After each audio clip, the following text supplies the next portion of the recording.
बोली बोली सच्चे दरबार की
गैया के गोबारा से आंगनाली पवनी हो बेदिया बनाई हम चौका पुरवनी हो।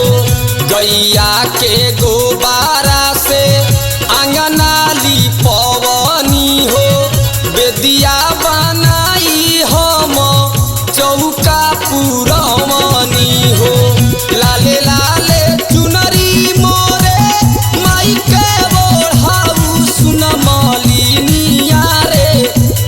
हाली हारावा बनाऊ सुन मलिनिया रे।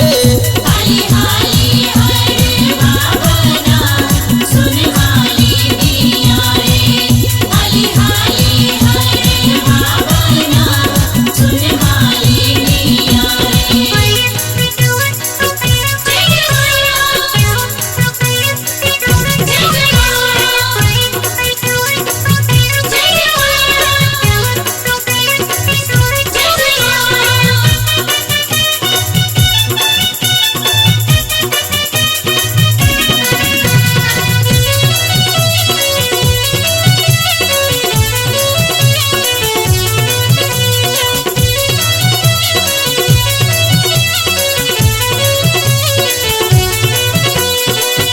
गह गह करतावे दिया नया बाती कलसा पर धोई के जा राइब सारी राती।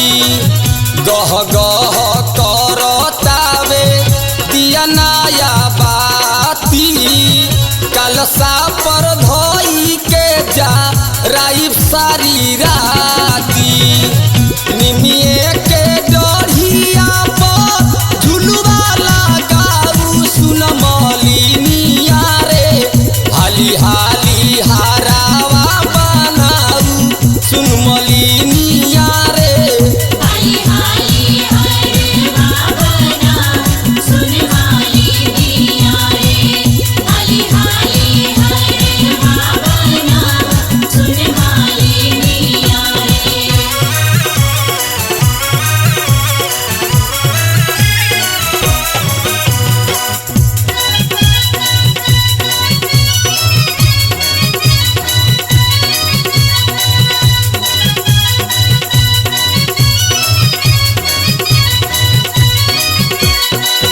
राधे श्याम रसिया से गवाइब भजनावा हो रतन पीरी अंका के बा यह आरामानावा हो।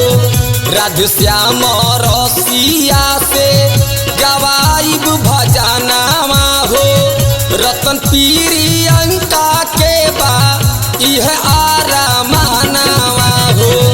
ठीक से सिंगार करी है मैया के सुन मलिनी